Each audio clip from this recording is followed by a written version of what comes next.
Hello, and welcome to another episode of H. Paul Models. This time, I'm going Axis Power. Enough of the alloys. ME262. First operational jet fighter. I don't care what they say about the Meteor. This was the first aeroplane to actually be operational and shoot enemy aircraft down. The V1 was not an enemy aircraft. It was a guided missile. So, anyway, enough of my opinion. As always, destructions are up, and with the Wildcat, they've got the bit you fitted last, which I like. I think that's really, really good. Sprues are up, and the board's clear. Let's crack on.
Put the fuselage halves together, and I'm looking at the future instructions, and I've noticed that the forward undercarriage of the nose, if you will, slots in there quite nicely. Well done, Airfix.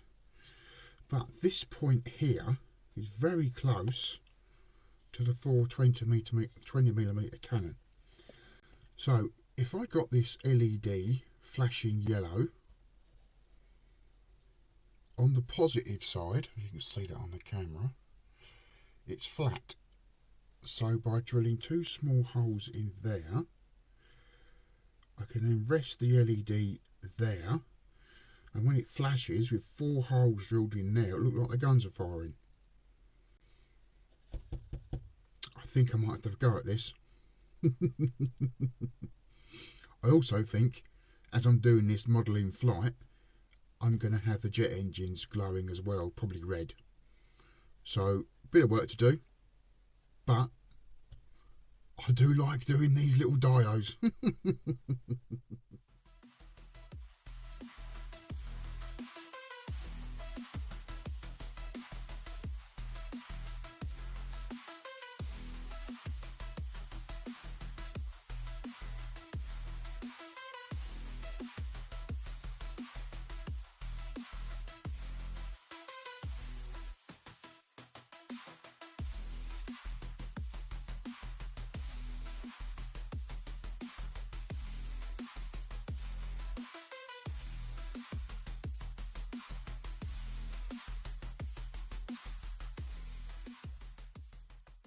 As you can see, the whole nose is glowing up, but once that's painted, I'd hope the four pinholes that I have painted, that I've drilled there, will just show the light through.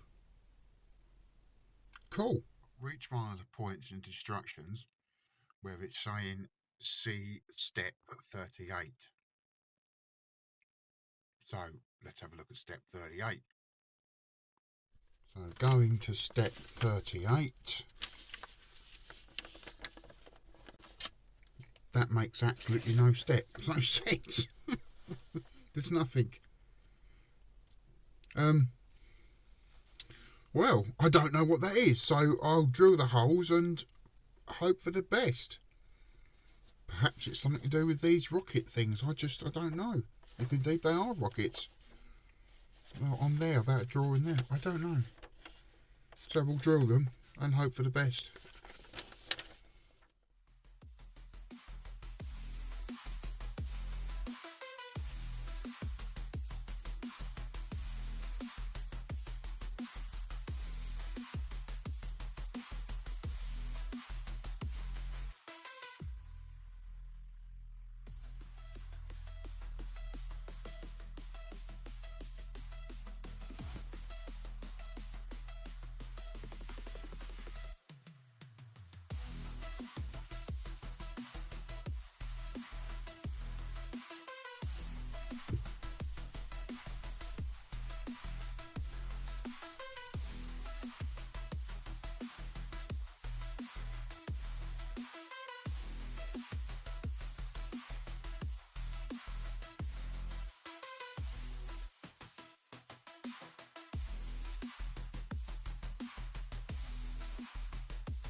effect I'm trying to get here, please excuse the escaping light, is the engine glowing. Oh, lost my grip. This will be sold, obviously, in flight. You'll have to excuse the escaping light. That'll all go once it's painted. And to identify the wires, just brighten the lights back up. Oh, I've left the positive the longer, as is with the diodes. That's it, engines are wired, done. Right, mounting the engines to the wings. This is going to be interesting. Oh, that's the wrong, idiot, that's it. I'm going to drill 2 separate holes. I think if I do one hole, when they go through the same hole, there's a chance that those legs may short.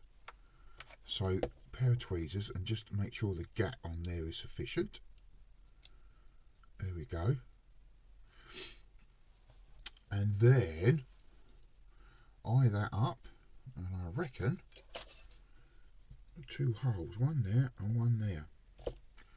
So using a scalpel just as a punch, if you will, just set where I want the holes to go. Yep, that's all right. And using my centre punched marks, whatever you want to call them. Oopsie daisy. I'll just drill through there. Do the second hole there.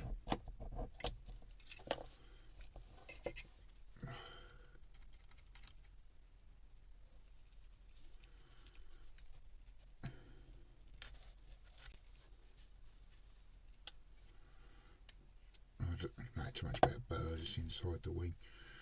Make sure I put them around the right way.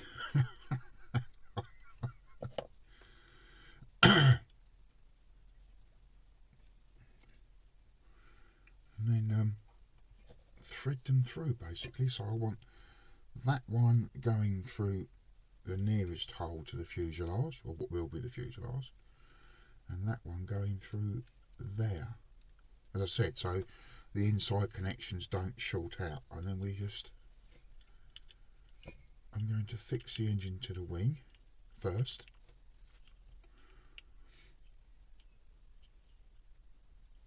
And I'm pretty certain that's in the right place.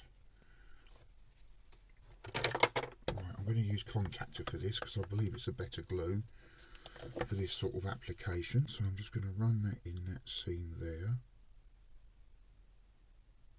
like that, and then run some down there. So I'm using it as Tamiya, but I'm just letting that set now.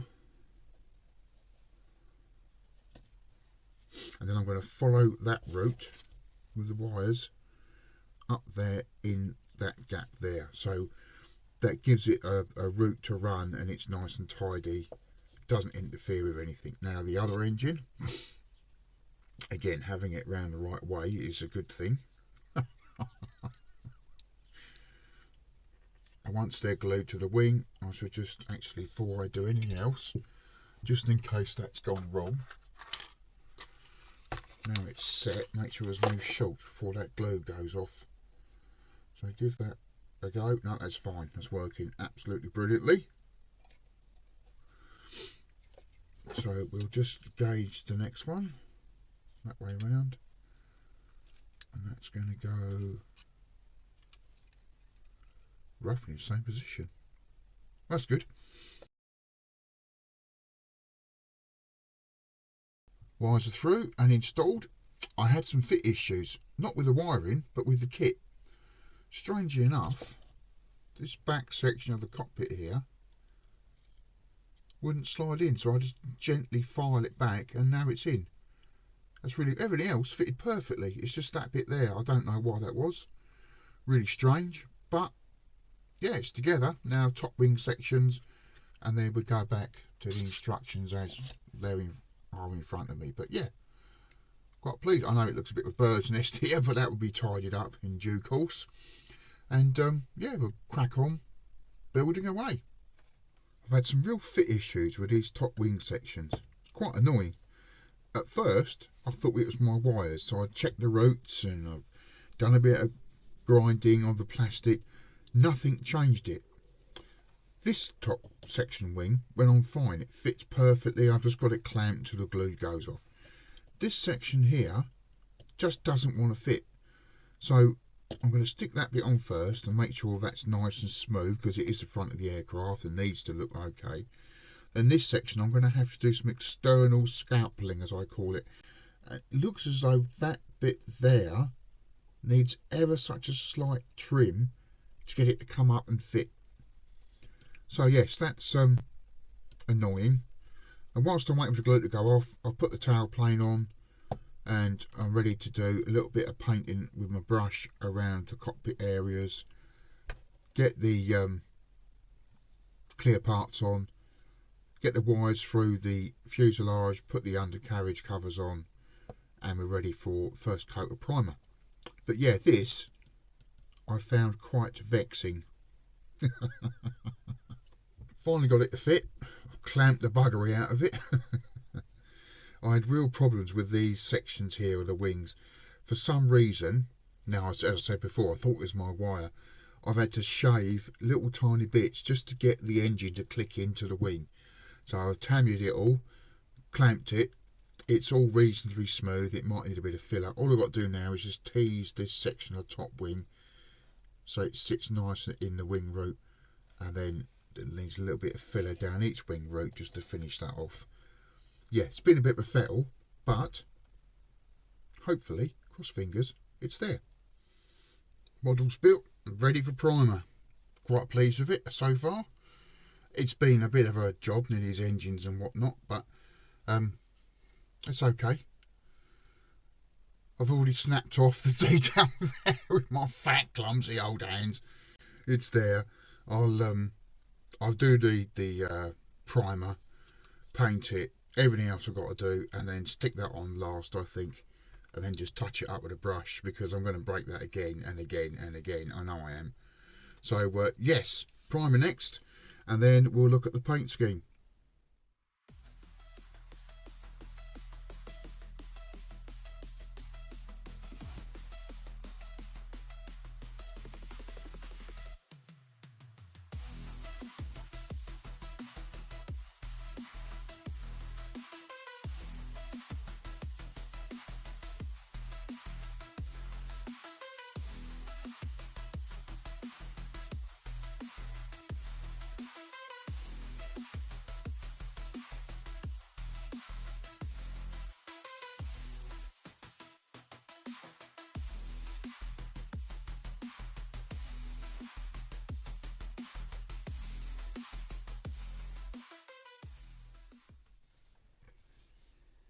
Now, the reason why I chose Luftwaffe blue is because of this book.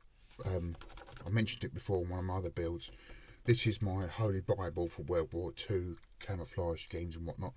I've never ever tried this, which is, I don't know what it's called. Somebody put it in the comments. I've got no clue what it's called. I know it's not mottling, but it could be something else. So yeah, I thought I'd try it with this brush. It's not an expensive brush. It's about £20, I think, with a compressor. It's one of those cheap ones, but for its accuracy and setting with this and the needle and everything else that it does, I think it's the one to choose to do this. So I want to try it. So I've varnished the Luftwaffe blue already. I'm waiting for that to dry, and then I'm going to try this on a piece of cardboard first and then apply it to the model. It's going to be either a very good experience, or there's going to be a lot of foul language off tape.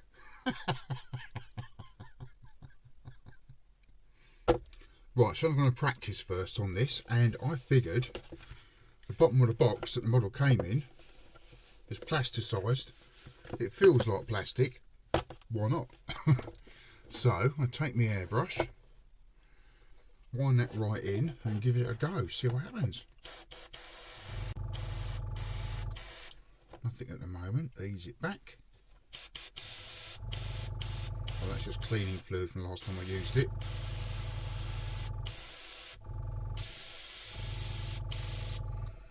Bit more.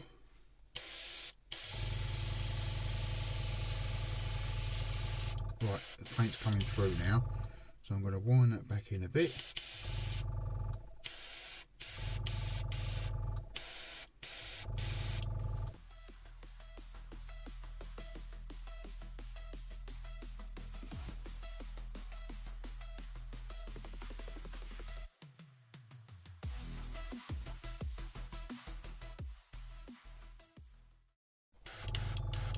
I think I've got it, you know.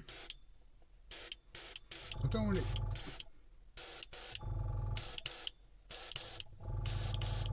Yeah. Don't think that's too bad. I think I might give that a go on the model itself.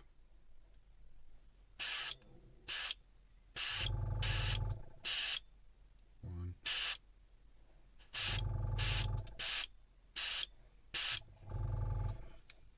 Yeah. It's not brilliant, but it's better than I thought it would be.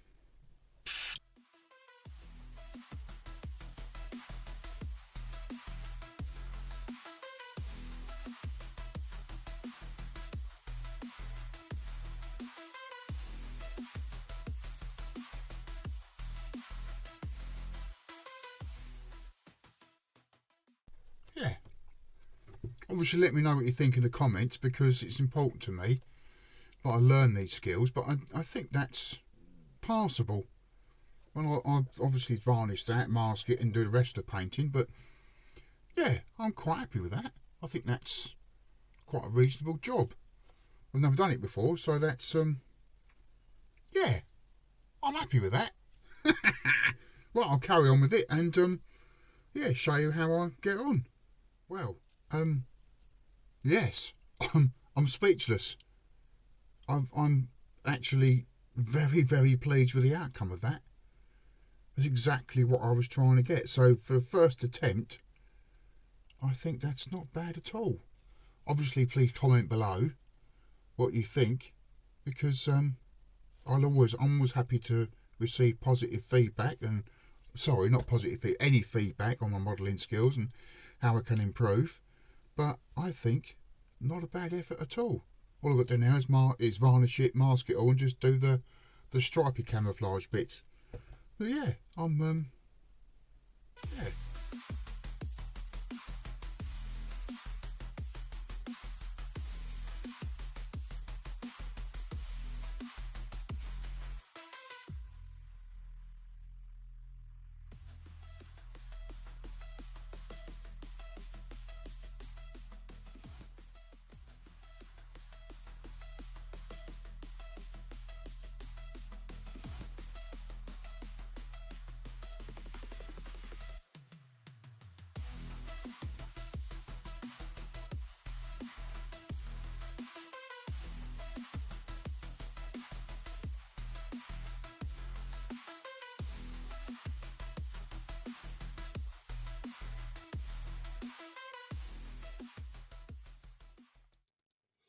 Well, there you go, my version of the Airfix ME262 jet fighter. I hope you enjoyed the video as much as I enjoyed building the mod. I really enjoyed that one. That was really good. So yes, please like. If you haven't already, please subscribe, and I'll see you on next episode. Cheers.